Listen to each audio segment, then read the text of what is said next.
News, ಇದು ನಿಮ್ಮ ಧ್ವನಿ. ನಮಸ್ಕಾರ. ಎಸ್ ನ್ಯೂಸ್ಗೆ ಸ್ವಾಗತ. ನಾನು ಎಸ್ ದೇವೇಂದ್ರಗೌಡ. ಇಂದಿನ ಮುಖ್ಯಾಂಶಗಳು.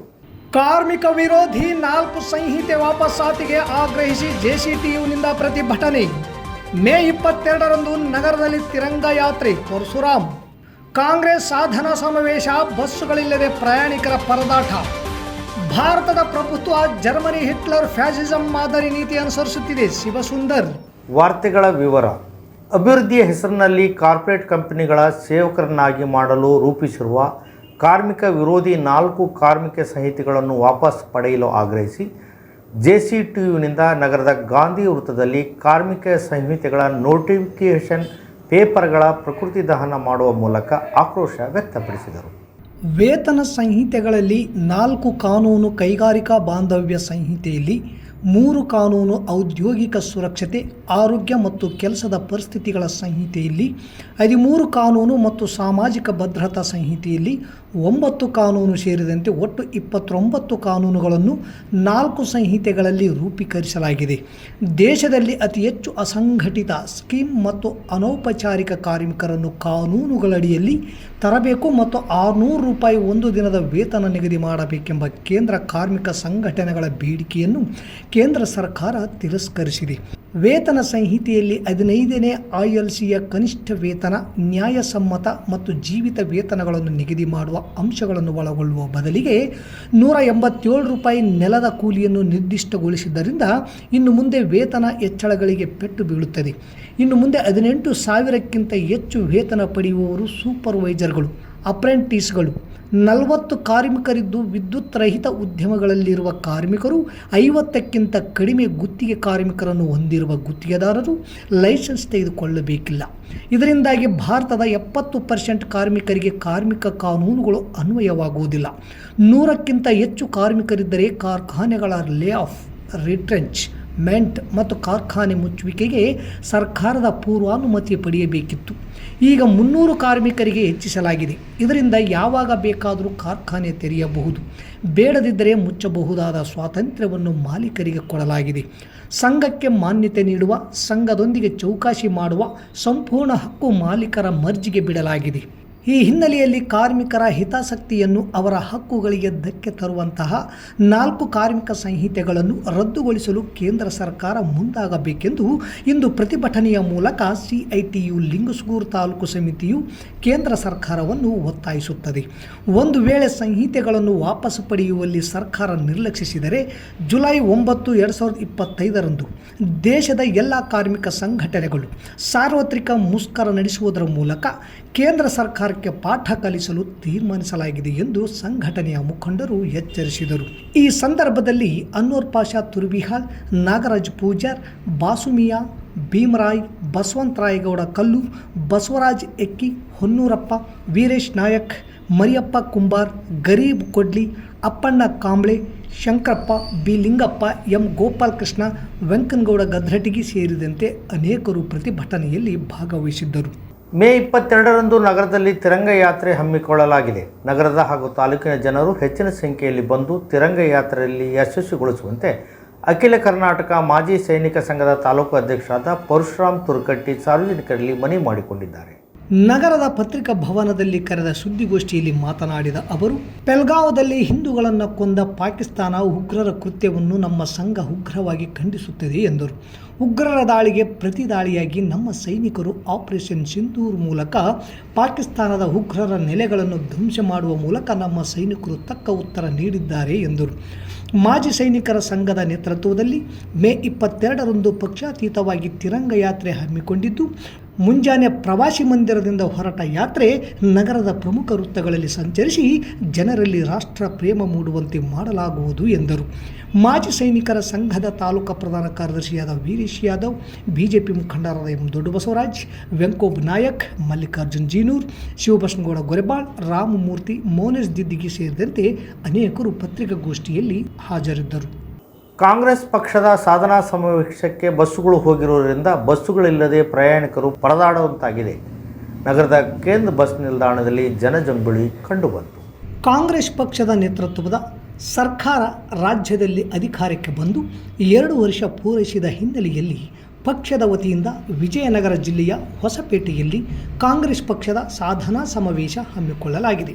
ಸಾಧನಾ ಸಮಾವೇಶಕ್ಕೆ ವಿವಿಧ ಜಿಲ್ಲೆಗಳಿಂದ ಪಕ್ಷದ ಕಾರ್ಯಕರ್ತರು ಹಾಗೂ ಪಂಚ ಗ್ಯಾರಂಟಿಗಳ ಲಾಭ ಪಡೆದುಕೊಂಡು ಫಲಾನುಭವಿಗಳು ಸಾರ್ವಜನಿಕರು ಸಮಾವೇಶಕ್ಕೆ ಕರೆದುಕೊಂಡು ಬರಲು ಸಾರಿಗೆ ಬಸ್ಗಳ ವ್ಯವಸ್ಥೆ ಮಾಡಲಾಗಿದ್ದು, ತಾಲೂಕಿನಿಂದ ಹೊಸಪೇಟೆಗೆ ಬಸ್ಗಳು ಹೋದ ಕಾರಣ ಪ್ರಯಾಣಿಕರು ಬಸ್ಗಳಿಲ್ಲದೆ ಪರದಾಡಿದರು. ಕೇಂದ್ರ ಬಸ್ ನಿಲ್ದಾಣದ ತುಂಬೆಲ್ಲ ಜನರು ಕಂಡು ಬಂದರು. ಮಕ್ಕಳು, ಮಹಿಳೆಯರು, ವೃದ್ಧರು ನಿಲ್ದಾಣದಲ್ಲಿ ಬಸ್ಗಳಿಗಾಗಿ ಕಾಯ್ದು ಸುಸ್ತಾದರು. ಹೊಸಪೇಟೆಯ ಸಮಾವೇಶಕ್ಕೆ ಘಟಕದಿಂದ ಸುಮಾರು ಬಸ್ಗಳನ್ನು ಕಳಿಸಲಾಗಿದೆ. ಇದರಿಂದ ಪ್ರಯಾಣಿಕರಿಗೆ ತೊಂದರೆಯಾಗಿದ್ದು ನಿಜ. ದೂರದ ಊರುಗಳಿಗೆ ಹೋಗುವ ಪ್ರಯಾಣಿಕರಿಗೆ ಯಾವುದೇ ರೀತಿಯ ತೊಂದರೆಯಾಗಬಾರದು ಎನ್ನುವ ಉದ್ದೇಶದಿಂದ ನಾನೇ ಬಸ್ ನಿಲ್ದಾಣದಲ್ಲಿ ನಿಂತು ನಮ್ಮ ಘಟಕ ಸೇರಿದಂತೆ ಬೇರೆ ಬೇರೆ ಘಟಕದಿಂದ ಬರುವ ಬಸ್ಗಳ ಕೊರತೆ ಇರುವ ತಾಲೂಕು ಹಾಗೂ ಗ್ರಾಮೀಣ ಪ್ರದೇಶಗಳಿಗೆ ಕಳಿಸುವ ಮೂಲಕ ಪ್ರಯಾಣಿಕರಿಗೆ ಅನುಕೂಲ ಮಾಡಲಾಗಿದೆ ಎಂದು ನಗರ ಸಾರಿಗೆ ಘಟಕ ವ್ಯವಸ್ಥಾಪಕ ಹೊನ್ನಪ್ಪ ಮಾಹಿತಿ ನೀಡಿದರು. ಪ್ರಥಮವಾಗಿ ಬಂಡವಾಳಶಾಹಿ ಮತ್ತು ಬ್ರಾಹ್ಮಣಶಾಹಿ ಶಕ್ತಿಗಳು ಒಗ್ಗಟ್ಟಾಗಿ ಗಣರಾಜ್ಯದ ಮೇಲೆ ದಾಳಿ ಮಾಡತೊಡಗಿವೆ. ಈ ಸಮಯದಲ್ಲಿ ಮಿತ್ರರು ಯಾರು, ಶತ್ರುಗಳು ಯಾರು ಎಂಬುದನ್ನು ಗುರುತಿಸಿಕೊಂಡು ಮುನ್ನಡೆಯಬೇಕಾದ ಜವಾಬ್ದಾರಿ ಐಕ್ಯ ಚಳವಳಿ ಮೇಲಿದೆ. ಹೊರಗಿನ ದೇಶಗಳೊಂದಿಗಿನ ಯುದ್ಧಕ್ಕಿಂತ ದೇಶದೊಳಗಿನ ಯುದ್ಧ ಹಲವಾರು ವರ್ಷಗಳಿಂದ ನಡೆಯುತ್ತಿದೆ. 2014ರಿಂದ ಈ ಯುದ್ಧ ಮತ್ತಷ್ಟು ತೀವ್ರಗೊಂಡಿದೆ. ಆದ್ದರಿಂದ ಜನಚಳವಳಿಗಳು ಆಂತರಿಕ ಭಿನ್ನಾಭಿಪ್ರಾಯ ಮರೆತು ಒಗ್ಗಟ್ಟಾಗಿ ಎದುರಿಸಬೇಕಿದೆ ಎಂದು ಖ್ಯಾತ ಚಿಂತಕ ಹಾಗೂ ಅಂಕಣಕಾರ ಶಿವಸುಂದರ್ ಕರೆ ನೀಡಿದರು. ಕೇವಲ 284 ಜನರ ಹತ್ರ 100 ಲಕ್ಷ ಕೋಟಿ ರೂಪಾಯಿಯಷ್ಟು ಸಂಪತ್ತಿದೆ. ದೇಶದ ಸಂಪತ್ತು 300 ಲಕ್ಷ ಕೋಟಿ GDP. ದೇಶದ 284 ಜನರ ಹತ್ರ 100 ಲಕ್ಷ ಕೋಟಿ ಸಂಪತ್ತಿದೆ. ಆದರೆ ಸಂಪತ್ತು ಒಂದು ಕಡೆ ಕೇಂದ್ರೀಕರಣ ಆಗಬಾರ್ದು ಅಂತ ನಮ್ಮ ಸಂವಿಧಾನ ಹೇಳುತ್ತೆ. ಹೀಗಾಗಿ ಕೇಳಬೇಕಾಗಿರುವ ಪ್ರಶ್ನೆ, ನಮ್ಮ ಸಂವಿಧಾನ ಯಾತಕ್ಕೆ ಭಾರತದ ಫ್ಯಾಸಿಸಂ ತಡೆಯುವುದಕ್ಕೆ ಸಮರ್ಥವಾಗಲಿಲ್ಲ? ಇದು ಮುಖ್ಯವಾಗಿ ಕೇಳಬೇಕಾಗಿರುವ ಪ್ರಶ್ನೆ. ನಮ್ಮ ಸಂವಿಧಾನ ಎಷ್ಟು ಬ್ರಾಹ್ಮಣಶಾಹಿ ವಿರೋಧಿಯಾಗಿರಬೇಕಾಗಿತ್ತು, ಎಷ್ಟು ಬಂಡವಾಳಶಾಹಿ ವಿರೋಧಿಯಾಗಿರಬೇಕಾಗಿತ್ತು, ಅಷ್ಟು ಆಯ್ತಾ? ಆರ್ಟಿಕಲ್ 17 ಅಸ್ಪೃಶ್ಯತೆ ನಿವಾರಣೆ ಹೇಳುತ್ತೆ ಹೊರತು ಜಾತಿ ವಿನಾಶ ಮಾಡೋದಿಲ್ಲ. ಜಾತಿ ವಿನಾಶ ನಮ್ಮ ಸಂವಿಧಾನದ ಅಜೆಂಡಾದಲ್ಲೇ ಇಲ್ಲ. ಮಾತಾಡುವ ಹಕ್ಕಿದೆ, ಆದರೆ ಸಂಪತ್ತು ಸಮಾನವಾಗಿ ಹಂಚಿಕೊಳ್ಳುವುದು ಮೂಲಭೂತ ಹಕ್ಕಲ್ಲ. ಈಗ ಅದಿನ್ನೂ ಮುಂದಿನ ಹಂತಕ್ಕೆ ಹೋಗಿದೆ. ಭಾರತದ ಬಗ್ಗೆ ಮಾತಾಡ್ತಾರೆ. ಭಾರತದಲ್ಲಿ ಮಾತನಾಡುವ ಹಕ್ಕಿದೆ, ಮಾತನಾಡಿದ ನಂತರ ಇರುವ ಹಕ್ಕು ನಮಗೆ ಗೊತ್ತಿಲ್ಲ. ನಗರದ ಸತ್ಯ ಗಾರ್ಡನ್ನಲ್ಲಿ ಹಮ್ಮಿಕೊಂಡಿದ್ದ 11ನೇ ಮೇ ಸಾಹಿತ್ಯ ಮೇಳದ 2ನೇ ದಿನವಾದ ಭಾನುವಾರ ನಡೆದ ಐಕ್ಯ ಚಳುವಳಿ ಯಾತಕ್ಕಾಗಿ ಯಾರ ಜೊತೆ ಗೋಷ್ಠಿಯಲ್ಲಿ ಮಾತನಾಡಿದ ಅವರು, ಭಾರತದ ಪ್ರಭುತ್ವ ಜರ್ಮನಿಯ ಹಿಟ್ಲರ್ ಫ್ಯಾಸಿಸಂ ಮಾದರಿಯಲ್ಲಿ ಫ್ಯಾಸಿಸ್ಟ್ ನೀತಿ ಅನುಸರಿಸುತ್ತಿದೆ. ಇದನ್ನು ಹಿಮ್ಮೆಟ್ಟಿಸಲು ಎಲ್ಲ ಜನಪರ, ಪ್ರಗತಿಪರ, ರೈತಪರ, ಕಾರ್ಮಿಕರ ಪರ, ಮಹಿಳಾ ಪರ, ವಿದ್ಯಾರ್ಥಿ ಯುವಜನರ ಪರ ಒಗ್ಗಟ್ಟಾಗಿ ಹೋರಾಟ ನಡೆಸುವುದು ಇಂದಿನ ಪರಿಸ್ಥಿತಿಯಲ್ಲಿ ಅಗತ್ಯವಾಗಿದೆ ಎಂದರು. ಸಾಮಾಜಿಕ ಹೋರಾಟಗಾರ SR ಹಿರೇಮಠ ಮಾತನಾಡಿ, ಜಂಗಲ್, ಜಮೀನ್ ಮತ್ತು ಖನಿಜ ಸಂಪತ್ತುಗಳನ್ನು ನಾಶಪಡಿಸುವ ಯಾವುದೇ ದುಷ್ಟ ಶಕ್ತಿಗಳಿದ್ದರೂ ರಾಜ್ಯರಹಿತವಾಗಿ ಜನಾಂದೋಲನ ರೂಪಿಸಬೇಕು, ಅವರ ವಿರುದ್ಧ ದಂಗೆ ಏಳಬೇಕು ಎಂದರು. ಅದರಲ್ಲಿ ನಾವೆಲ್ಲರೂ ಒಂದು ಸ್ಟೇಟ್ಮೆಂಟ್ ಸೈನ್ ಮಾಡ್ತೇವೆ. ಅದರೊಳಗೆ ಏನು ಹೇಳ್ತೇವೆ ಅಂದರೆ, nature can never be managed well unless people closest to it are involved in its management and a healthy relationship is established between society, culture and nature. ಇದು ನನ್ನ ಅಭಿಪ್ರಾಯದೊಳಗೆ ಸಂಕ್ಷಿಪ್ತವಾಗಿ ತುಂಬ ಅರ್ಥಪೂರ್ಣವಾಗಿ ಅಂದರೆ ಪ್ರಕೃತಿ, ಸಮಾಜ ಮತ್ತು ಸಂಸ್ಕೃತಿಯ ನಡುವೆ ಒಂದು ಮಧುರ ಸಂಬಂಧವನ್ನು ನಿರ್ಮಾಣ ಮಾಡೋದಿದೆಯಲ್ಲ, ಅಂಥ ಒಂದು ಅಭಿವೃದ್ಧಿ ನಮಗೆ CPIM ಕಲಬುರಗಿ ಜಿಲ್ಲಾ ಘಟಕದ ಕಾರ್ಯದರ್ಶಿ K. ನೀಲಾ ಮಾತನಾಡಿ, ಚುನಾವಣೆಯ ವ್ಯವಸ್ಥೆಯಲ್ಲಿ ಫ್ಯಾಸಿಸಂನನ್ನು ಸೋಲಿಸಲು ಸಾಧ್ಯವಿಲ್ಲ. ಕೋಮುವಾದ ಮತ್ತು ಮೂಲಭೂತವಾದ ಎರಡೂ ಜನಸಾಮಾನ್ಯರ ಹಿತಕ್ಕೆ ಮಾರಕವಾಗಿವೆ. ಆದ್ದರಿಂದ ಸಮಾಜವಾದಿ ಮುಖವಾಡ ಹಾಕಿಕೊಂಡವರ ಬಗ್ಗೆ ಎಚ್ಚರವಿದ್ದು ಜನವಿರೋಧಿ ಮೌಲ್ಯಗಳಿಗೆ ಸಂಚಕಾರ ತರಬೇಕಾಗಿದೆ ಎಂದರು. ಸಮಯವನ್ನ ನಾವು ತಗೊಳ್ತಾ ಹೋದಂಗೆ ಖಂಡಿತ ಈ ಯುದ್ಧವನ್ನ ನಿಲ್ಲಿಸಿಯೇ ಸಿದ್ಧ, ಇಲ್ಲಾಂದ್ರೆ ನಾವು ವಾಪಸ್ ಬರೋದಿಲ್ಲ ಅಂತ ಅನ್ನೋದನ್ನ ನಾವು ಹೇಳಬೇಕು ಆಗ್ತದೆ. ಬಂಧುಗಳೇ, ನನಗೆ ಇತ್ತೀಚೆಗೆ ಒಬ್ಬ ಬಹಳ ಸಮಾಜವಾದಿ ಮಾತಾಡುವ, ಕಮ್ಯುನಿಸ್ಟ್ ಚಿಂತನೆಗಳನ್ನ ಬಹಳ ಉಗ್ರವಾಗಿ ಮಂಡಿಸುವ ಬಹುದೊಡ್ಡ ಕೋಟ್ಯಾಧಿಪತಿ ನನಗೆ ಭೇಟಿಯಾದರು. ಅವ್ರು ಹೇಳಿದ್ರು, ಈ ಸರ್ತಿ ಏನಾದರೂ ಮಾಡಬೇಕು, RSS ಫ್ಲೋ ನಿಲ್ಲಿಸಬೇಕು, BJPಯ ಓಟನ್ನು ನಿಲ್ಲಿಸಬೇಕು ಅಂತೆಲ್ಲ ಹೇಳಿದ್ರು. ನಾನು ಹೇಳಿದೆ, ಮೊಟ್ಟ ಮೊದಲ ಮಹಿಳೆ ಒಂದು ರಾಜಕೀಯ ಪಕ್ಷಕ್ಕೆ, ಒಂದು ಜಿಲ್ಲೆಗೆ ನಾನು ಕಾರ್ಯದರ್ಶಿಯಾಗಿದ್ದೀನಿ. ಸಾಹಿತ್ಯಿಕ ಸಾಂಸ್ಕೃತಿಕ ಅದು ಇದು ಬೀದಿ ಹೋರಾಟ ಅದು ಎಲ್ಲ ಸಣ್ಣ ಪುಟ್ಟ ಮಾಡ್ಕೊಂಡು ಬಂದಿದ್ದೀನಿ. ಕೋಟಿಗಟ್ಟಲೆ ಮನೆಯಾಗ ಇಟ್ಕೊಂಡಿರಲ್ಲ, ಒಂದು 20 ಜನ ಫುಲ್ ಟೈಮರ್ಗಳಿಗೆ ಒಂದು 15-20 ಸಾವಿರ ಓಡಾಡ್ಲಿಕ್ಕೆ ಕೊಟ್ರ ಈ ವ್ಯವಸ್ಥೆನೇ ಕಿತ್ತಿ ಬೀಸಾಡುವಷ್ಟು ಕೆಲಸ ಮಾಡ್ತಾರ. ಮನೆಯೊಳಗೆ ಕೋಟ್ಯಾಧಿಗಟ್ಟಲೆ ಇಟ್ಕೊಂಡು ಇಲ್ಲಿ ನೀವು ಸಮಾಜವಾದಿ ಮಾತನ್ನ ಆಡುವ ಮೂಲಕ ಹಿಪೋಕ್ರೆಟಿಕ್ ಕೆಲಸ ಮಾಡಬೇಡ್ರಿ. ಹಾಗಾಗಿ ಈಗಲಾದ್ರೂ ಭಾರತದಲ್ಲಿ ಈ ಫಾಸಿವಾದವನ್ನ ಕಿತ್ತು ಹಾಕಬೇಕು ಅಂತಾದ್ರೆ ನಾನು ಎಲ್ಲವನ್ನ ಇದಕ್ಕಾಗಿ ಬಳಸ್ತೀನಿ ಅಂತ ಅನ್ನೋದನ್ನ ಮಾಡ್ಲಿಕ್ಕೆ ಸಾಧ್ಯ ಆಗಬೇಕು.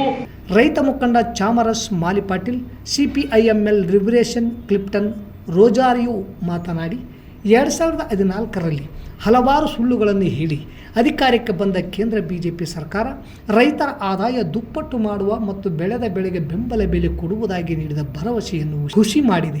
ಆದ್ದರಿಂದ ರೈತರೊಂದಿಗೆ ಇತರ ಶ್ರಮಿಕ ಸಂಘಟನೆಗಳು ಸೇರಿ ಬಿಜೆಪಿಗೆ ತಕ್ಕ ಪಾಠ ಕಲಿಸಬೇಕಿದೆ ಎಂದು ಹೇಳಿದರು. ಮತ್ತೊಮ್ಮೆ ಮುಖ್ಯಾಂಶಗಳು. ಕಾರ್ಮಿಕ ವಿರೋಧಿ 4 ಸಂಹಿತೆ ವಾಪಸ್ಸಾತಿಗೆ ಆಗ್ರಹಿಸಿ JCTUನಿಂದ ಪ್ರತಿಭಟನೆ. ಮೇ 22ರಂದು ನಗರದಲ್ಲಿ ತಿರಂಗ ಯಾತ್ರೆ. ಪರಶುರಾಮ್. ಕಾಂಗ್ರೆಸ್ ಸಾಧನಾ ಸಮಾವೇಶ, ಬಸ್ಸುಗಳಿಲ್ಲದೆ ಪ್ರಯಾಣಿಕರ ಪರದಾಟ. ಭಾರತದ ಪ್ರಭುತ್ವ ಜರ್ಮನಿ ಹಿಟ್ಲರ್ ಫ್ಯಾಸಿಸಂ ಮಾದರಿ ನೀತಿ ಅನುಸರಿಸುತ್ತಿದೆ. ಶಿವಸುಂದರ್. ಇಲ್ಲಿಗೆ ವಾರ್ತಾ ಪ್ರಸಾರ ಮುಕ್ತಾಯವಾಯಿತು. ನಿರಂತರ ಸುದ್ದಿಗಾಗಿ ವೀಕ್ಷಿಸಿ ಎಸ್ ನ್ಯೂಸ್. ಇದು ನಿಮ್ಮ ಧ್ವನಿ. ನಮಸ್ಕಾರ.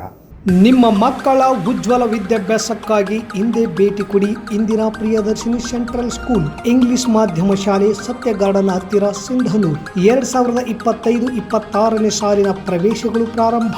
ನರ್ಸರಿಯಿಂದ 10ನೇ ತರಗತಿಗೆ ಪ್ರವೇಶ ಬಯಸುವವರು ಹಿಂದೆ ಸಂಪರ್ಕಿಸಿ.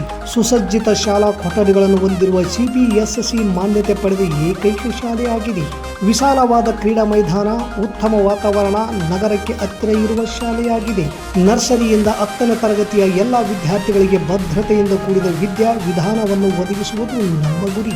ಮಾಂಟೆಸರಿ ವಿಧಾನ, ಅಬಕಾಸ್, ಇನ್ನಿತರ ಪಠ್ಯೇತರ ಚಟುವಟಿಕೆಗಳಿಂದ ನರ್ಸರಿಯಿಂದಲೇ ಮಕ್ಕಳ ಸರ್ವತೋಮುಖ ಬೆಳವಣಿಗೆಗೆ ನಮ್ಮ ಆದ್ಯತೆ. ನವೀಕರಿಸಲಾದ science lab, maths lab, computer lab, library ಸೌಲಭ್ಯ ಹೊಂದಿದೆ. ನರ್ಸರಿ, LKG ಮತ್ತು UKG ವಿದ್ಯಾರ್ಥಿಗಳಿಗೆ ವಿಶೇಷ ಚಟುವಟಿಕೆ ಆಧಾರಿತ LAB ಪ್ರಾರಂಭಿಸಲಾಗಿದೆ. ಮಕ್ಕಳ ಬೆಳವಣಿಗೆಗೆ ಕರ್ಸಿವ್ ಹ್ಯಾಂಡ್ ರೈಟಿಂಗಿಗೆ ಮೊದಲ ಆದ್ಯತೆ.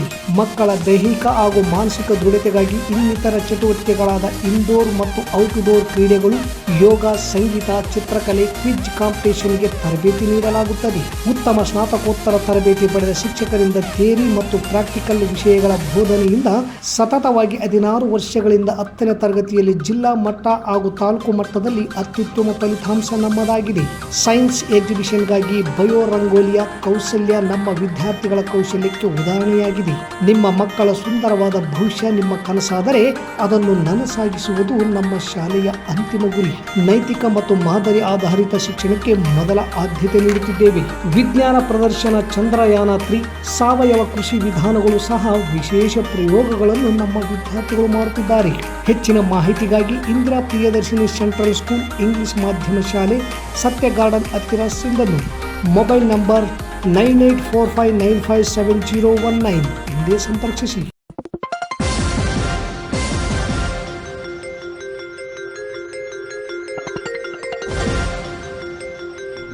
ಎಸ್ ನ್ಯೂಸ್, ಇದು ನಿಮ್ಮ ಧ್ವನಿ.